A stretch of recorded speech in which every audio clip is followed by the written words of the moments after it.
गथ'खौ आं खांनो लाबोदों नंगौ बिमाया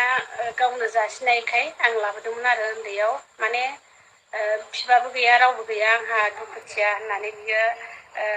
जासिनानै होलांदों आंनो ओमफ्राय गावहा आंनो होलांनानै गुबुनजों हाबा जाहैबाय आरो बियो रावबो गैया बिफाबो गैया माबो गैया आरो होननानै आंनो होलांदों ओमफ्राय मिथिया हसिया नोंसोर वाट्सएप स्टेटास फेसबुक पेज बिदि भाइरेल खालामनाङा मिथिया हसिया आलबि बसुमतारी गुदि मोनथिया बिजौ मोनथिया नोङो बांद्राय फेसबुक पेजाव भाइरेल खालामनायखौ बन्द' खालाम आरो मोजाङै इउटुब चेनेलाव थांनानै सार्च खालामनानै मोजाङै नाय होमबानो नुगोन आरो डिसक्रिपसनावबो लिरनानै होखादों गावनि फिसाखौ सोरबा बिमाया जोनोम होनानै मालायनो खांनो हरो नामा आंहाबो फिसा सानै दंखायो हिनजावसा सासे हौवासा सासे दंखायो आंना फिसालाया दा फरायगासिनो इन्जिनियार आरो फिसाजोआ डिग्रि फार्स्ट सेमिस्टार फरायगासिनो दङ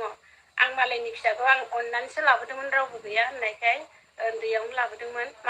माथोल'सो रोंहांदोंमोन आंनि दुखुखौ लानानैबाबो आं गाबनो ओंखारनायखौ लानानैबाबो नोंसिनो आं दा बे भिडिअखौ लाबोनो गोनां जाबाय आरो माने बुहुद गावनि फिसाखौ फाननानै जानायखाय ना बेदर जागोन मागोन गोदानानै जा ना बेदर जा बायदिसिना रोखोमनि होनदों आरो दुखुनि समाव नोंसोरो आंखौ बिदि जोंहा आंनि हासबेन्डआ मावो सरकारि साख्रि मावो बिनि थाखाय जों जुजिनो हायाखै नङाबा जों साख्रि गैयाबा अलरेडि जोङो केसखौ होमारगौमोन बिनि थाखाय जोङो दा साख्रि गोनांखाय जेननानै थानांबाय आरो आं बारा बुंनो सानाखै आरो